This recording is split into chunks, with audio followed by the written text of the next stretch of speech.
Welcome back. May proposal na sa UAP na i-ban ang mga foreign players sa liga.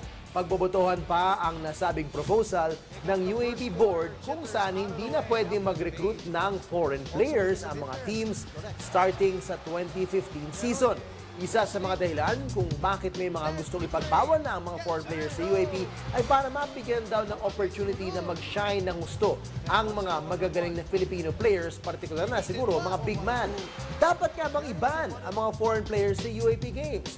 Para sa usapan na yan, kasama natin si Jude Roque, isang sports vlogger for Yahoo Philippines at team manager ng San Beda Red Lions na naglalaro naman sa NCAA. Jude, welcome to the sport. Thanks for joining us. Thank you. Well, ikaw ay meron kang interesting perspective dito. Maliban sa pagiging columnist, no, sports vlogger, you're from a team na minsan siguro masasabi natin nagsimula Yes. ang pagpapauso ng mga foreign imports dahil kay Sam Ekwe many years ago.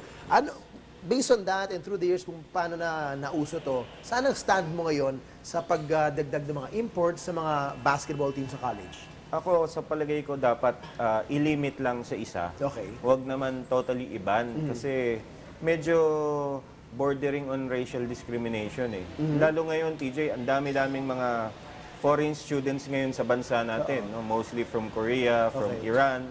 So parang hindi mo pwedeng tanggalan sila ng karapatan na na-enjoy ng mga Filipino students. So, siguro i-limit natin sa isa per team. Yun siguro yung balance doon. Lalo pat siguro next year, magsimula yung ASEAN integration. So mga Indonesian, Malaysian, kung sino man na pwede mag-exchange student, at kung atleta sila, sorry na lang. Parang gano'n. Tama. So, you've been through many foreign players sa NCAA. Ngayon, si Adiogun. Ola, yes. Anong pakiramdam niya dito? I'm sure nadidinig-dinig niya ito. And I know may pinagdadaanan din siya mga challenges, let's say, na on the court na minsan may mga nangaasar, nanunokso at bordering on racism na rin talaga. Yes. So based on that, idagdag mo itong usapin na ito na may posibleng ban, at least sa UAP, I don't know lang sa NCAA kung nasa na kayo ngayon. Ano pakiramdam niya? Siyempre, mahirap sa kanila, hindi sila komportable dahil sa mga usapang ganito, lalo silang parang nagiging insecure, no? Okay. At nagiging very sensitive sila sa mga ganong klaseng comments. Okay. Ngayon, natanong mo yun sa NCAA, yung NCAA actually nauna na mag-ban Okay. sa foreign student athletes. No? Last year, nag-set sila ng deadline, December 15 yung deadline para mag-recruit. Okay. So lahat lang ng mga nakapasok before that date, yun lang ang pwedeng maglaro sa NCAA. Okay, so meaning first sem of last school year?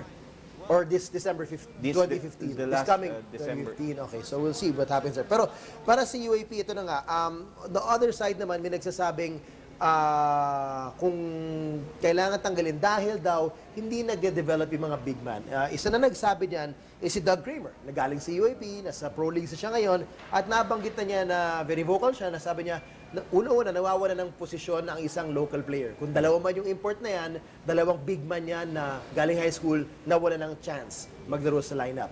Pangalawa, hindi daw sila nade-develop sa practice or sa games dahil yung posisyon ng pagiging sentro nasa import na. Ano naman ang pananaw mo dyan pag yun ang usapin?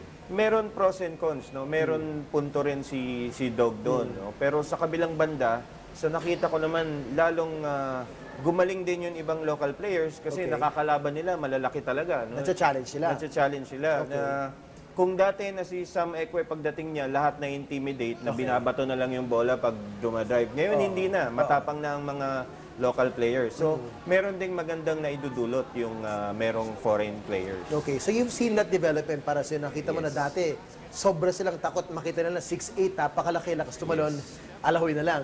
Yes. Pero humanap din sila ng paraan. Yes. Okay, looking ahead in the future, is there some concern din siguro na mawalan kaya tayo ng development for our big men, for the pros, and even for the national team? Na, imagine mo na lang yung scenario na kung lahat na lang ng college team, 8 sa UAP, 10 sa NCAA, kung lahat yan, ang sentro nila ay import, saan tayo kukuha ng sentro para sa pro sa national team? Sa palagay ko, lalo ngayon sa international game, kailangan medyo flexible na lahat ng players. No? kung mapapansin natin sa Europe, yung mga malalaking players nila, they can play from outside. Yep. No? So palagay ko ito yung mga isang epekto na pwedeng maidulot na maganda rin no, sa future ng Philippine basketball. Okay. Kaya nga ako, pabor ako sa isa na lang. Isa na lang. I-limit sa isa, wag naman totally iban. Okay. Pero at least sa isa, like ako, dagdag ko yung opinion ka dyan, at least yung isa sa team na yan, kahit sa practice, mahahamon niya yung mga local teammates niya to improve their game. Kasi kung dalawa, which I'm sure nakita mo na, nagbabantayan sila, tama? Yes, Pag yes. scrimmages. So, parang baliwala naman. Kung sa practice, sila lang din na nagbububugan. Yes. Sayang din naman. Okay. So for you, any fearless forecast sa vote na ito? There's a big vote coming up sa UAP board. I heard naman, another source naman told me na possible nga mag-limit sila to 1, pero meron niyang proposition na i-totally ban din sila at i-phase out gaya ng sa NC. Para sa'yo, sa tingin mong magiging boto ng UAP? Sa tingin ko, baka mag-compromise sila sa one import. Kasi kung makikita natin, lahat ng UAAP teams ngayon meron na may foreign players na So baka Right. mag-compromise sila na isa na lang ang payagan. Okay.